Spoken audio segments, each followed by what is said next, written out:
حضرت ابن عباس رضی اللہ تعالیٰ عنہ بیان کرتے ہیں، رسول اللہ صلی اللہ علیہ وسلم نے فرمایا، مسلمان 3 چیزوں پانی، گھاس اور آگ میں حصے دار ہیں۔ مشکات المصابیح حدیث نمبر 3001۔ حضرت اسمر بن مزرس رضی اللہ تعالیٰ عنہ بیان کرتے ہیں، میں نبی صلی اللہ علیہ وسلم کی خدمت میں حاضر ہوا تو میں نے آپ کی بیعت کی۔ آپ صلی اللہ علیہ وسلم نے فرمایا، جو شخص کسی ایسے پانی یعنی چشمے پر جہاں کوئی مسلمان نہ پہنچا ہو پہلے پہنچ جائے تو وہ پانی اسی کا ہے۔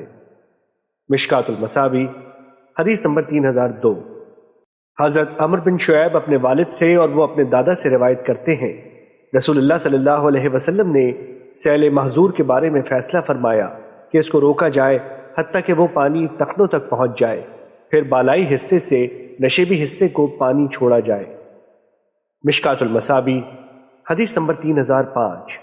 حضرت ابن عمر رضی اللہ تعالیٰ عنہ سے روایت ہے کہ خیبر کی کچھ زمین حضرت عمر کے حصے میں آئی تو انہوں نے نبی صلی اللہ علیہ وسلم کی خدمت میں حاضر ہو کر عرض کیا، اللہ کے رسول، مجھے خیبر کی جو زمین ملی ہے اس سے پہلے اتنا نفیس مال مجھے کبھی نہیں ملا، آپ اس کے متعلق مجھے کیا حکم فرماتے ہیں؟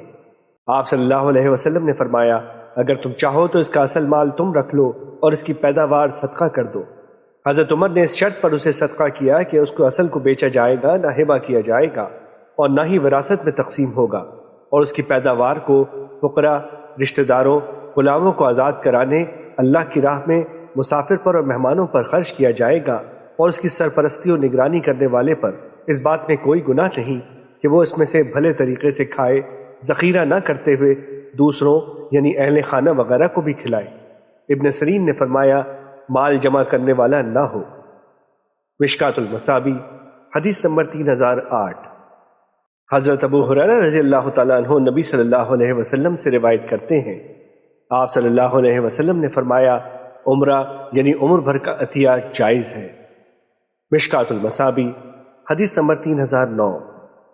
حضرت جابر رضی اللہ تعالیٰ عنہ نبی صلی اللہ علیہ وسلم سے روایت کرتے ہیں، آپ صلی اللہ علیہ وسلم نے فرمایا، عمرہ لینے والے وارثوں کی میراث ہے۔ مشکات المصابیح حدیث نمبر 3010۔ حضرت جابر رضی اللہ تعالیٰ عنہ بیان کرتے ہیں، رسول اللہ صلی اللہ علیہ وسلم نے فرمایا، جس شخص اور اس کی اولاد کو عمرہ دیا گیا تو وہ انہی کا ہے جن کو دیا گیا، وہ دینے والے کو واپس نہیں ہوگا، کیونکہ اس نے ایک ایسا عطیہ دیا ہے جس میں میراث واقع ہو گئی ہے۔ مشکات المصابیح حدیث نمبر 3011۔ حضرت جابر رضی اللہ تعالیٰ عنہ بیان کرتے ہیں، عمرہ جسے رسول اللہ صلی اللہ علیہ وسلم نے نافذ کیا ہے وہ یہ ہے کہ کوئی شخص کہے، یہ عمرہ تمہارے اور تمہاری اولاد کے لیے ہے، اور اگر وہ کہے کہ جب تک تو زندہ ہے یہ چیز تیری ہے تو پھر اس کی وفات کے بعد یہ اس کے مالک کو واپس مل جائے گی۔ مشکات المصابیح حدیث نمبر 3012۔ حضرت جابر رضی اللہ تعالیٰ عنہ سے روایت ہے، نبی صلی اللہ علیہ وسلم نے فرمایا، تم رقبہ کے طور پر کوئی چیز دو نہ عمرہ کے طور پر۔ جس شخص کو رقبہ کے طور پر کوئی چیز دی گئی یا عمرہ کے طور پر تو وہ اس کے وارثوں کی ہے۔ مشکات المصابیح حدیث نمبر 3013۔ حضرت جابر رضی اللہ تعالیٰ عنہ نبی صلی اللہ علیہ وسلم سے روایت کرتے ہیں، آپ صلی اللہ علیہ وسلم نے فرمایا، عمرہ جس شخص کو عمرہ دیا جائے اس کے اہل خانہ کے لیے نافذ ہوگا، اور رقبہ جس شخص کو رقبہ دیا جائے وہ اس کے اہل خانہ کے لیے نافذ ہوگا۔ مشکات المصابیح حدیث نمبر 3014۔ حضرت جابر رضی اللہ تعالیٰ عنہ بیان کرتے ہیں، رسول اللہ صلی اللہ علیہ وسلم نے فرمایا، اپنے اموال کی حفاظت کرو اور انہیں خراب نہ کرو، کیونکہ جس شخص نے عمرہ دیا تو وہ اسی شخص کا ہے جس کو عمرہ دیا گیا، اس کی زندگی میں بھی، اس کے مرنے کے بعد بھی، اور اس کے ورثہ کا ہے۔ مشکات المصابیح حدیث نمبر 3015۔ حضرت ابو ہریرہ رضی اللہ تعالیٰ عنہ بیان کرتے ہیں، رسول اللہ صلی اللہ علیہ وسلم نے فرمایا، جس شخص کو خوشبو پیش کی جائے تو وہ اسے واپس نہ کرے، کیونکہ وہ ہلکا سا احسان اور اچھی خوشبو ہے۔ مشکات المصابیح حدیث نمبر 3016۔ حضرت انس رضی اللہ تعالیٰ عنہ سے روایت ہے کہ رسول کریم صلی اللہ علیہ وسلم خوشبو کے تحفے کو واپس نہیں کیا کرتے تھے۔ مشکات المصابیح حدیث نمبر 3017۔ حضرت ابن عباس رضی اللہ تعالیٰ عنہ بیان کرتے ہیں، رسول اللہ صلی اللہ علیہ وسلم نے فرمایا، ہبہ واپس لینے والا قے کر کے اسے چاٹنے والے کتے کی طرح ہے، ہمارے لیے بری مثال نہیں۔ مشکات المصابی حدیث نمبر 3018۔ حضرت نعمان بن بشیر رضی اللہ تعالیٰ عنہ سے روایت ہے کہ میرے والد مجھے لے کر رسول اللہ صلی اللہ علیہ وسلم کی خدمت میں حاضر ہوئے تو عرض کیا، میں نے اپنے بیٹے کو ایک غلام ہبہ کیا ہے۔ آپ صلی اللہ علیہ وسلم نے فرمایا کہ تم نے اپنی ساری اولاد کو برابر اس طرح کا ہبہ کیا ہے؟ انہوں نے عرض کیا نہیں۔ آپ صلی اللہ علیہ وسلم نے فرمایا اسے واپس لے لو۔ ایک دوسری روایت میں ہے کہ آپ صلی اللہ علیہ وسلم نے فرمایا کیا تم پسند کرتے ہو کہ وہ سارے تیرے ساتھ مساوی حسن سلوک کریں؟ انہوں نے عرض کیا جی ہاں۔ آپ صلی اللہ علیہ وسلم نے فرمایا تو پھر تم ایسے کیوں نہیں کرتے؟ ایک روایت میں ہے انہوں نے کہا میرے والد نے مجھے ایک عطیہ دیا تو عمرہ بنت رواحہ رضی اللہ تعالیٰ عنہ میری والدہ نے کہا میں راضی نہیں حتیٰ کہ تم رسول اللہ صلی اللہ علیہ وسلم کو گواہ بنا لو۔ وہ رسول اللہ صلی اللہ علیہ وسلم کے پاس آئے تو عرض کیا میں نے عمرہ بنت رواحہ رضی اللہ تعالیٰ عنہ سے اپنے بیٹے کو ایک عطیہ دیا ہے اور اللہ کے رسول اس نے کہا ہے کہ میں آپ کو گواہ بناؤں۔ آپ نے فرمایا کیا تم نے اپنی باقی اولاد کو بھی اسی طرح کا عطیہ دیا ہے؟ انہوں نے عرض کیا نہیں۔ آپ صلی اللہ علیہ وسلم نے فرمایا اللہ سے ڈرو اور اپنی اولاد کے درمیان انصاف کرو۔ راوی بیان کرتے ہیں وہ واپس آئے اور اپنا عطیہ واپس لے لیا۔ ایک دوسری روایت میں ہے کہ آپ صلی اللہ علیہ وسلم نے فرمایا میں ظلم پر گواہ نہیں بنتا۔ مشکات المصابی حدیث نمبر 3019۔ حضرت عبداللہ بن عمرو رضی اللہ تعالیٰ عنہ بیان کرتے ہیں رسول اللہ صلی اللہ علیہ وسلم نے فرمایا کوئی شخص ہبہ کر کے واپس نہیں لے سکتا، البتہ والدین اپنی اولاد کو کوئی چیز ہبہ کر کے واپس لے سکتے ہیں۔ مشکات المصابی حدیث نمبر 3020۔ حضرت ابن عمر رضی اللہ تعالیٰ عنہ اور حضرت ابن عباس رضی اللہ تعالیٰ عنہ سے روایت ہے کہ نبی صلی اللہ علیہ وسلم نے فرمایا کسی آدمی کے لیے حلال نہیں کہ وہ عطیہ دے کر واپس لے مگر والد جو اپنی اولاد کو عطیہ دیتا ہے، اور اس شخص کی مثال جو عطیہ دے کر واپس لے کتے کی طرح ہے جو کھاتا رہتا ہے حتیٰ کہ شکم سیر ہو جاتا ہے تو قے کر دیتا ہے پھر اسے کھانے لگتا ہے۔ مشکات المصابی حدیث نمبر 3021۔ حضرت ابو ہریرہ رضی اللہ تعالیٰ عنہ سے روایت ہے کہ ایک اعرابی نے ایک 9 عمر اونٹ رسول اللہ صلی اللہ علیہ وسلم کو بطور ہدیہ پیش کیا تو آپ نے اس کے عوض اسے 6 9 عمر اونٹنیاں دیں، لیکن وہ راضی نہ ہوا۔ جب نبی صلی اللہ علیہ وسلم کو اس کا پتہ چلا تو آپ نے اللہ کی حمد و ثنا بیان کی، پھر فرمایا فلاں شخص نے مجھے ایک اونٹ بطور ہدیہ پیش کیا تو میں نے اس کے عوض اسے 6 اونٹنیاں دیں، لیکن وہ پھر بھی راضی نہیں ہوا۔ اب میں نے عزم کر لیا ہے کہ میں صرف کسی قریشی، انصاری، ثقفی یا دوسری شخص کا ہدیہ ہی قبول کروں گا۔ مشکات المصابی حدیث نمبر 3022۔ حضرت ابو ہریرہ رضی اللہ تعالیٰ عنہ بیان کرتے ہیں رسول اللہ صلی اللہ علیہ وسلم نے فرمایا جس نے لوگوں کا شکریہ ادا نہ کیا اس نے اللہ کا بھی شکریہ ادا نہ کیا۔ مشکات المصابی حدیث نمبر 3025۔ حضرت انس رضی اللہ تعالیٰ عنہ بیان کرتے ہیں جب رسول اللہ صلی اللہ علیہ وسلم مدینہ تشریف لائے تو مہاجر صحابہ کرام آپ کے پاس آئے اور عرض کیا اللہ کے رسول ہم جس قوم کے ہاں قیام پذیر ہیں وہ مال کثیر ہونے کی صورت میں بہت زیادہ خرچ کرنے والے اور مال قلیل ہونے کی صورت میں بہترین غمخوار ہونے میں اپنی مثال نہیں رکھتے۔ انہوں نے ہمیں کام کرنے سے روک رکھا ہے اور منفعت میں برابر شریک کر رکھا ہے، حتیٰ کہ ہمیں تو اندیشہ ہے کہ سارا اجر وہی لے جائیں گے۔ آپ صلی اللہ علیہ وسلم نے فرمایا جب تک تم ان کے لیے اللہ سے دعائیں کرتے رہو گے اور ان کی تعریف کرتے رہو گے تو ایسے نہیں ہوگا۔ مشکات المصابی حدیث نمبر 3026۔ حضرت ابن عمر رضی اللہ تعالیٰ عنہ بیان کرتے ہیں رسول اللہ صلی اللہ علیہ وسلم نے فرمایا 3 چیزیں واپس نہیں کی جانی چاہیے، تکیہ، تیل اور دودھ۔ مشکات المصابی حدیث نمبر 3029۔ حضرت جابر رضی اللہ تعالیٰ عنہ بیان کرتے ہیں حضرت بشیر رضی اللہ تعالیٰ عنہ کی اہلیہ نے کہا میرے بیٹے کو اپنا غلام ہبہ کر دو اور رسول اللہ صلی اللہ علیہ وسلم کو اس پر گواہ بناؤ۔ وہ رسول اللہ صلی اللہ علیہ وسلم کی خدمت میں آئے تو عرض کیا فلاں کی بیٹی یعنی میری اہلیہ نے مجھ سے مطالبہ کیا ہے کہ میں اس کے بیٹے کو اپنا غلام ہبہ کروں، اور اس نے یہ بھی کہا ہے کہ اس پر رسول اللہ صلی اللہ علیہ وسلم کو گواہ بناؤں۔ آپ صلی اللہ علیہ وسلم نے فرمایا اس کے اور بھی بھائی ہیں؟ انہوں نے عرض کیا جی ہاں۔ آپ نے فرمایا کہ تم نے جو اس لڑکے کو دیا ہے وہ ان سب کو بھی دیا ہے؟ انہوں نے عرض کیا نہیں۔ آپ صلی اللہ علیہ وسلم نے فرمایا یہ تو مناسب نہیں، اور میں تو صرف حق بات پر ہی گواہی دیتا ہوں۔ مشکات المصابی حدیث نمبر 3031۔ حضرت زید بن خالد رضی اللہ تعالیٰ عنہ بیان کرتے ہیں، ایک آدمی رسول اللہ صلی اللہ علیہ وسلم کی خدمت میں حاضر ہوا تو اس نے آپ سے لقطہ کے بارے میں دریافت کیا، تو آپ صلی اللہ علیہ وسلم نے فرمایا، اس ملنے والی چیز کی تھیلی اور اسے باندھنے والی رسی کی پہچان رکھ، پھر 1 سال تک اس کا اعلان کر، اگر اس کا مالک آ جائے تو ٹھیک، ورنہ تو اسے اپنے استعمال میں لے آ۔ اس نے گمشدہ بکری کے بارے میں مسئلہ دریافت کیا تو فرمایا، اسے پکڑ لے، وہ تیرے لیے ہے یا تیرے کسی بھائی کے لیے یا پھر بھیڑیے کے لیے۔ اس نے گمشدہ اونٹ کے بارے میں سوال کیا تو آپ صلی اللہ علیہ وسلم نے فرمایا، تجھے اس سے کیا سروکار؟ پانی کا مشکیزہ اس کے پاس اور پاؤں اس کے مضبوط ہیں، پیاس لگنے پر گھاٹ پر آئے گا اور درخت کے پتے کھائے گا حتیٰ کہ اس کا مالک اس تک پہنچ جائے گا۔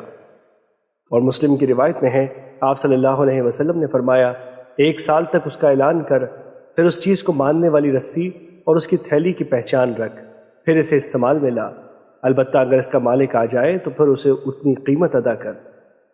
مشکوٰۃ المصابیح حدیث نمبر 3033۔ حضرت زید بن خالد رضی اللہ تعالیٰ عنہ بیان کرتے ہیں، رسول اللہ صلی اللہ علیہ وسلم نے فرمایا، جو شخص کسی گمشدہ چیز کو پناہ دے اور اس کا اعلان نہ کرے تو وہ خود گمراہ ہے۔ مشکوٰۃ المصابیح حدیث نمبر 3034۔ حضرت عبد الرحمن بن عثمان تیمی رضی اللہ تعالیٰ عنہ سے روایت ہے کہ رسول اللہ صلی اللہ علیہ وسلم نے حاجیوں کی گری پڑی چیز اٹھانے سے منع فرمایا۔ مشکوٰۃ المصابیح حدیث نمبر 3035۔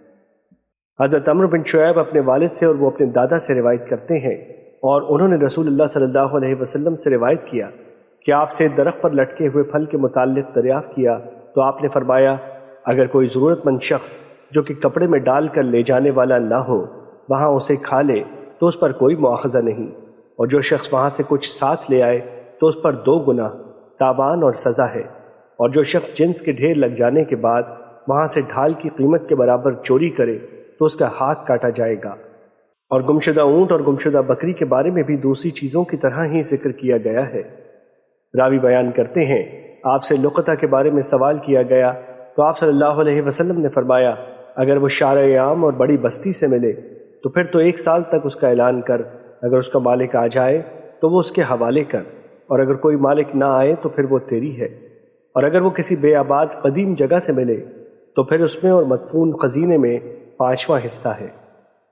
مشکوٰۃ المصابیح حدیث نمبر 3036۔ حضرت ابو سعید خدری رضی اللہ تعالیٰ عنہ سے روایت ہے کہ حضرت علی بن ابی طالب رضی اللہ تعالیٰ عنہ کو 1 دینار ملا، وہ اسے حضرت فاطمہ رضی اللہ تعالیٰ عنہ کے پاس لے آئے اور اس بارے میں رسول اللہ صلی اللہ علیہ وسلم سے مسئلہ دریافت کیا تو رسول اللہ صلی اللہ علیہ وسلم نے فرمایا، یہ تو اللہ کا رزق ہے۔ رسول اللہ صلی اللہ علیہ وسلم، حضرت علی اور حضرت فاطمہ نے اس میں سے کھایا۔ جب اگلا روز ہوا تو ایک عورت دینار کا اعلان کرتی ہوئی آئی تو رسول اللہ صلی اللہ علیہ وسلم نے فرمایا، علی دینار واپس کرو۔ مشکوٰۃ المصابیح حدیث نمبر 3037۔ حضرت جارود رضی اللہ تعالیٰ عنہ بیان کرتے ہیں، رسول اللہ صلی اللہ علیہ وسلم نے فرمایا، مسلمان کی گمشدہ چیز اگر وہ اعلان کیے بغیر اٹھا لی جائے تو وہ آگ کا شعلہ ہے۔ مشکوٰۃ المصابیح حدیث نمبر 3038۔ حضرت ایاز بن حمار رضی اللہ تعالیٰ عنہ بیان کرتے ہیں، رسول اللہ صلی اللہ علیہ وسلم نے فرمایا، جو شخص گری پڑی چیز پالے تو وہ 1 یا 2 عادل شخص گواہ بنا لے اور وہ اسے چھپائے نہ اسے غائب کرے، اگر اس کا مالک پالے تو وہ چیز اسے واپس کرے، ورنہ وہ اللہ کا مال ہے، جسے چاہتا ہے عطا کرتا ہے۔ مشکوٰۃ المصابیح حدیث نمبر 3039۔ حضرت ابو ہریرہ رضی اللہ تعالیٰ عنہ نبی صلی اللہ علیہ وسلم سے روایت کرتے ہیں، آپ صلی اللہ علیہ وسلم نے فرمایا، میں مومنوں کا ان کے نفسوں سے بھی زیادہ حقدار ہوں۔ جو شخص فوت ہو جائے اور اس پر قرض ہو اور اس نے قرض کی ادائیگی کے لیے کوئی چیز بھی نہ چھوڑی ہو تو اس کی ادائیگی میرے ذمے ہے، اور جس نے کوئی مال چھوڑا ہو تو وہ اس کے وارثوں کا ہے۔ اور ایک دوسری روایت میں ہے، جو شخص قرض یا پسماندگان چھوڑ جائے تو میرے پاس آئیں، میں ان کا حامی و مددگار ہوں۔ اور ایک دوسری روایت میں ہے، جس نے مال چھوڑا تو اس کے وارثوں کے لیے ہے، اور جو شخص بوجھ یعنی قرض یا اولاد چھوڑ جائے تو وہ ہماری طرف آئیں۔ مشکوٰۃ المصابیح حدیث نمبر 3041۔ حضرت ابن عباس رضی اللہ تعالیٰ عنہ بیان کرتے ہیں، رسول اللہ صلی اللہ علیہ وسلم نے فرمایا، مقررہ حصے ان کے مستحقین کو دو، اور جو باقی بچے وہ میت کے قریب ترین مرد یعنی رشتہ دار کا حصہ ہے۔ مشکات المصابی حدیث نمبر 3042۔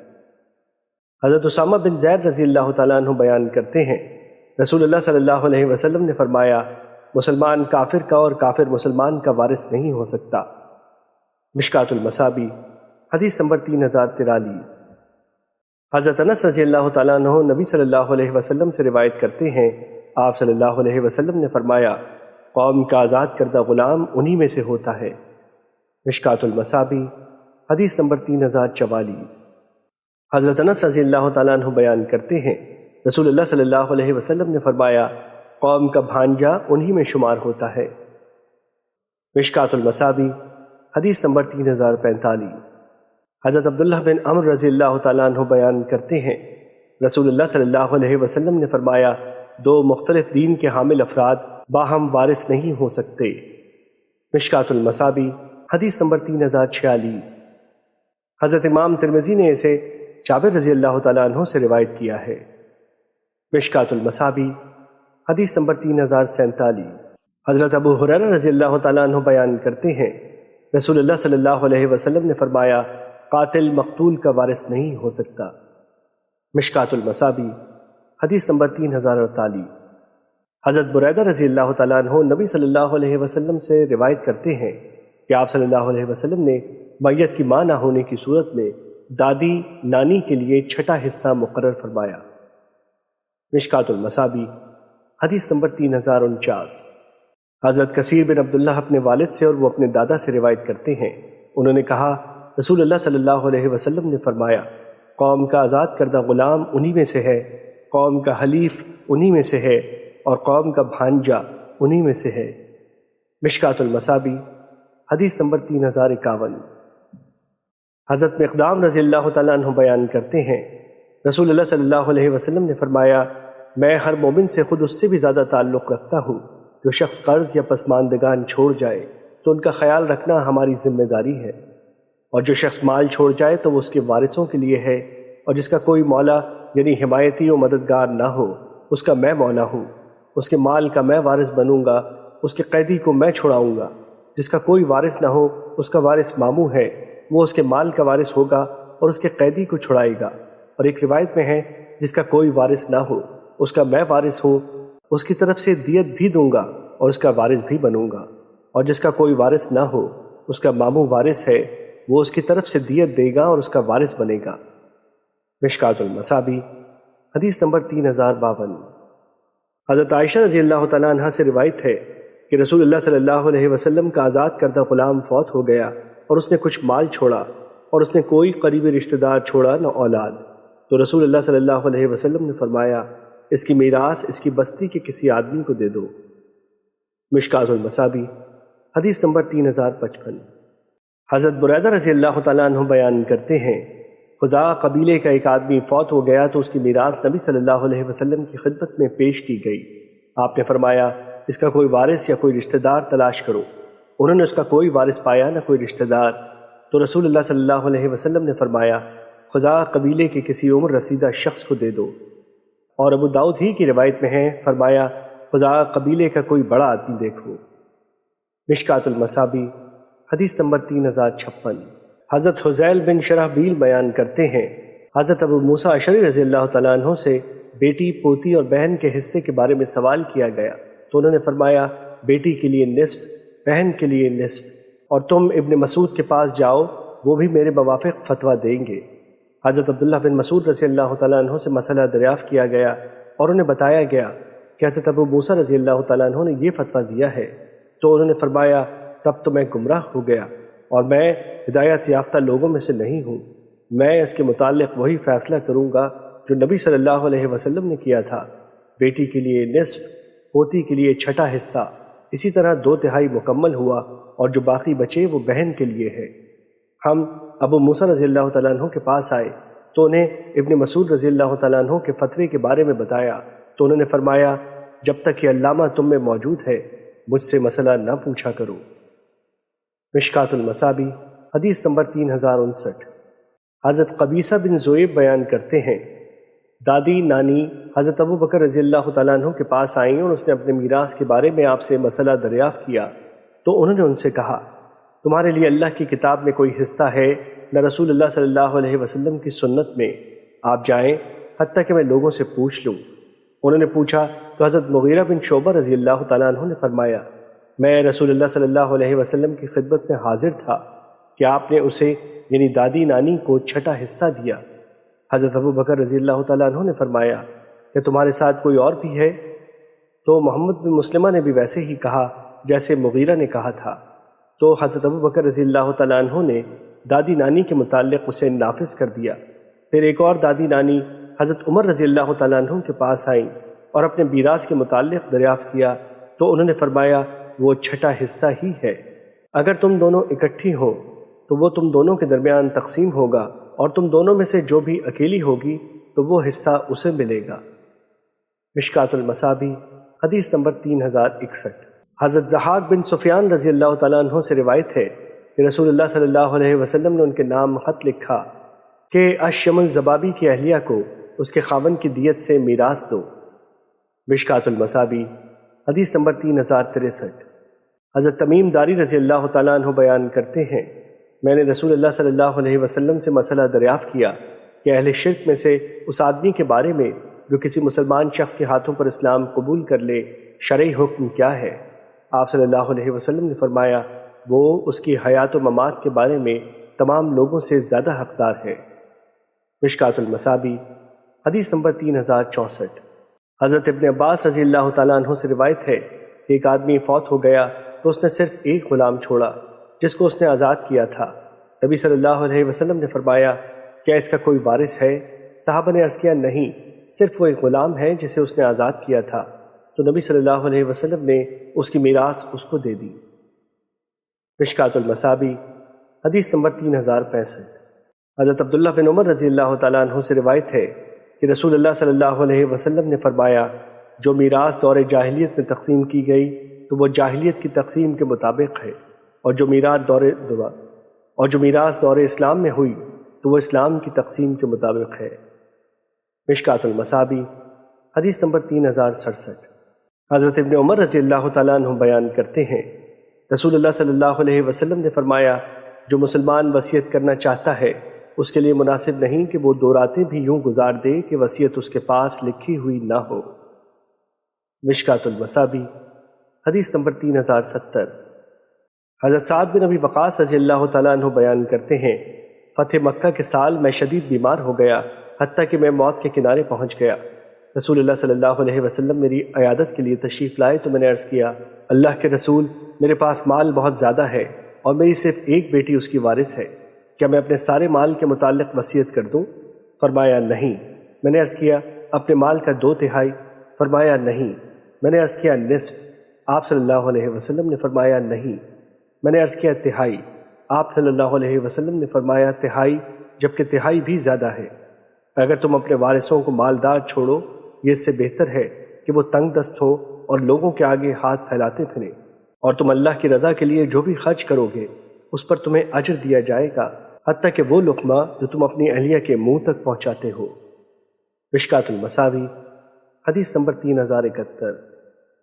حضرت سعد بن ابی وقاص رضی اللہ تعالیٰ عنہ بیان کرتے ہیں میں مریض تھا، رسول اللہ صلی اللہ علیہ وسلم نے میری عیادت کی، آپ نے فرمایا تم نے وصیت کی ہے؟ میں نے عرض کیا جی ہاں۔ آپ نے فرمایا کتنے مال کی؟ میں نے عرض کیا اللہ کی راہ میں اپنے سارے مال کی۔ آپ صلی اللہ علیہ وسلم نے فرمایا تم نے اپنی اولاد کے لیے کیا چھوڑا ہے؟ میں نے عرض کیا وہ کافی مالدار ہیں۔ آپ صلی اللہ علیہ وسلم نے فرمایا 10ویں حصے کی وصیت کر۔ میں اصرار کرتا رہا حتیٰ کہ آپ صلی اللہ علیہ وسلم نے حکم دیا 1/3 کی وصیت کر جبکہ 1/3 بھی زیادہ ہے۔ مشکات المصابیح حدیث نمبر 3072۔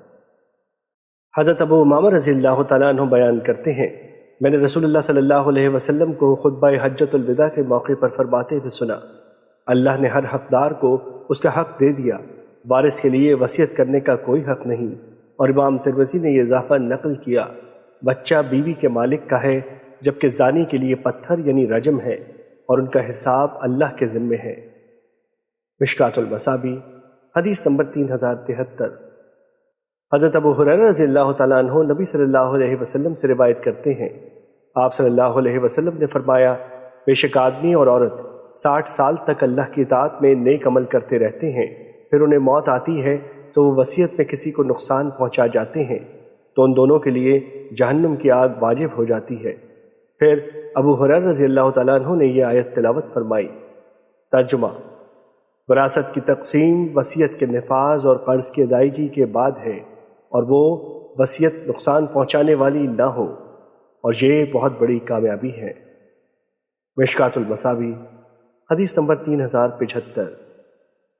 حضرت عمرو بن شعیب اپنے والد سے اور وہ اپنے دادا سے روایت کرتے ہیں کہ عاص بن وائل نے وصیت کی کہ اس کی طرف سے 100 غلام آزاد کیے جائیں۔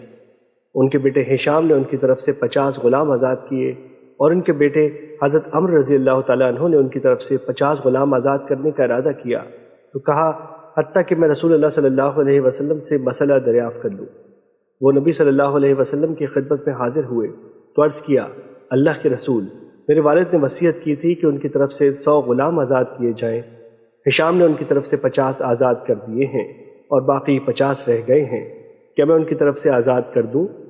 رسول اللہ صلی اللہ علیہ وسلم نے فرمایا، اگر وہ مسلمان مرتا تو تم اس کی طرف سے غلام آزاد کرتے، یا تم اس کی طرف سے صدقہ کرتے، یا تم اس کی طرف سے حج کرتے تو اس کا اسے ثواب پہنچتا۔ مشکوٰۃ المصابیح حدیث نمبر 3077۔ حضرت عبداللہ بن مسعود رضی اللہ تعالیٰ عنہ بیان کرتے ہیں، رسول اللہ صلی اللہ علیہ وسلم نے فرمایا، نوجوانوں کی جماعت تم میں سے جو شخص جمع اور نکاح کے اخراجات کی استطاعت رکھتا ہو تو وہ شادی کرے، کیونکہ وہ نگاہوں کو نیچا رکھنے اور عفت و عصمت کی حفاظت کے لیے زیادہ مؤثر ہے، اور جو شخص عقد نکاح کی استطاعت نہ رکھے تو وہ روزہ رکھے، کیونکہ یہ اس کی شہوت کم کرنے کا باعث ہے۔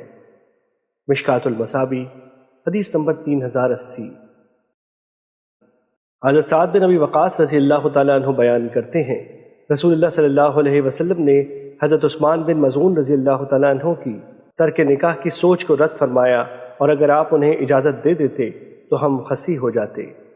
مشکوٰۃ المصابیح حدیث نمبر 3081۔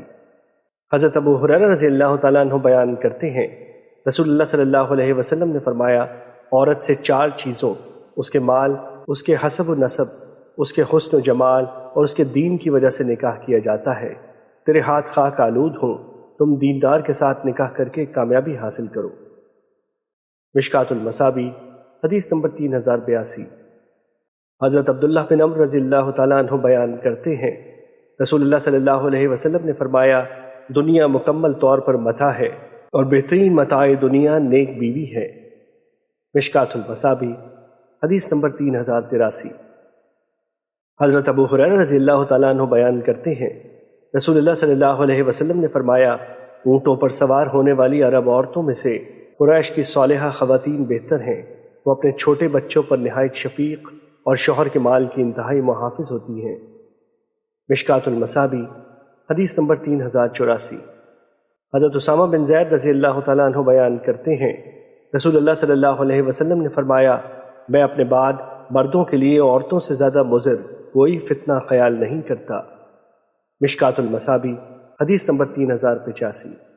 حضرت ابو سعید خدری رضی اللہ تعالیٰ عنہ بیان کرتے ہیں، رسول اللہ صلی اللہ علیہ وسلم نے فرمایا، دنیا شیریں اور سرسبز و شاداب ہے، بے شک اللہ تعالیٰ تمہیں اس میں خلیفہ بنانے والا ہے، وہ دیکھے گا کہ تم کیسے عمل کرتے ہو، تم دنیا اور عورتوں کے فتنے سے بچو، کیونکہ بنی اسرائیل کا پہلا فتنہ عورتوں کی وجہ سے رونما ہوا۔ مشکوٰۃ المصابیح حدیث نمبر 3086۔ حضرت ابن عمر رضی اللہ تعالیٰ عنہ بیان کرتے ہیں، رسول اللہ صلی اللہ علیہ وسلم نے فرمایا، عورت گھر اور گھوڑے میں نحوست یعنی بے برکتی ہے، اور ایک روایت میں ہے 3 چیزوں میں نحوست ہے، عورت، گھر اور جانور۔ مشکوٰۃ المصابیح حدیث نمبر 3087۔ حضرت جابر رضی اللہ تعالیٰ عنہ بیان کرتے ہیں، ہم نبی صلی اللہ علیہ وسلم کے ساتھ ایک غزوے میں شریک تھے۔ جب ہم واپس آئے اور مدینے کے قریب پہنچے تو میں نے عرض کیا، اللہ کے رسول، میں نے نئی شادی کی ہے۔ آپ صلی اللہ علیہ وسلم نے فرمایا، تم نے شادی کر لی؟ میں نے عرض کیا، جی ہاں۔ آپ نے فرمایا، کنواری سے یا بیوہ سے؟ میں نے عرض کیا، جی بیوہ سے۔ آپ نے فرمایا، تم نے کنواری سے شادی کیوں نہ کی؟ تم اس سے کھیلتے اور وہ تم سے کھیلتی۔ جب ہم مدینے کے قریب پہنچ گئے اور اس میں داخل ہونے لگے تو آپ صلی اللہ علیہ وسلم نے فرمایا، ٹھہر جاؤ حتیٰ کہ ہم رات یعنی عشاء کے وقت داخل ہوں گے، تاکہ منتشر بالوں والی کنگھی کر لے اور جس کا خاوند غائب رہا ہو وہ زیر ناف بال صاف کر لے۔ مشکات المصابیح حدیث نمبر 3088۔ حضرت ابو ہریرہ رضی اللہ تعالیٰ عنہ سے روایت ہے کہ رسول اللہ صلی اللہ علیہ وسلم نے فرمایا، 3 قسم کے لوگوں، مکاتب جو کہ ادائیگی چاہتا ہو، عفت و پاک دامنی کی خاطر نکاح کرنے والے اور اللہ کی راہ میں جہاد کرنے والے کی اللہ ضرور مدد کرتا ہے۔ مشکات المصابیح حدیث نمبر 3089۔ حضرت معقل بن یسار رضی اللہ تعالیٰ عنہ بیان کرتے ہیں، رسول اللہ صلی اللہ علیہ وسلم نے فرمایا، شوہر سے زیادہ محبت کرنے والی اور زیادہ بچوں کو جنم دینے والی عورتوں سے شادی کرو، کیونکہ میں تمہاری کثرت کی وجہ سے دیگر امتوں پر فخر کروں گا۔ مشکات المصابیح حدیث نمبر 3091۔ حضرت ابن عباس رضی اللہ تعالیٰ عنہ بیان کرتے ہیں، رسول اللہ صلی اللہ علیہ وسلم نے فرمایا، تم نے نکاح یعنی خاوند و بیوی کی مثل 2 باہم محبت کرنے والے نہیں دیکھے ہوں گے۔ مشکات المصابیح حدیث نمبر 3093۔ حضرت ابو ہریرہ رضی اللہ تعالیٰ عنہ بیان کرتے ہیں، ایک آدمی نبی صلی اللہ علیہ وسلم کی خدمت میں حاضر ہوا تو اس نے عرض کیا، میں نے انصار کی ایک عورت سے شادی کرنے کا ارادہ کیا ہے۔ آپ صلی اللہ علیہ وسلم نے فرمایا، اسے دیکھ لو، کیونکہ انصار کی آنکھوں میں کچھ نقص ہوتا ہے۔ مشکات المصابیح حدیث نمبر 3098۔ حضرت ابن مسعود رضی اللہ تعالیٰ عنہ بیان کرتے ہیں، رسول اللہ صلی اللہ علیہ وسلم نے فرمایا، عورت کے ساتھ جسم نہ ملائے، پھر وہ اس کے متعلق اپنے خاوند سے بیان کرے گویا کہ وہ اسے دیکھ رہا ہے۔ مشکات المصابیح حدیث نمبر 3099۔ حضرت ابو سعید رضی اللہ تعالیٰ عنہ بیان کرتے ہیں، رسول اللہ صلی اللہ علیہ وسلم نے فرمایا، آدمی کی شرمگاہ کی طرف دیکھے، نہ عورت کی شرمگاہ کی طرف دیکھے، اور نہ ہی مرد کے ساتھ ایک کپڑے میں لیٹے، اور نہ ہی عورت کے ساتھ ایک کپڑے میں لیٹے۔ مشکات المصابیح حدیث نمبر 3100۔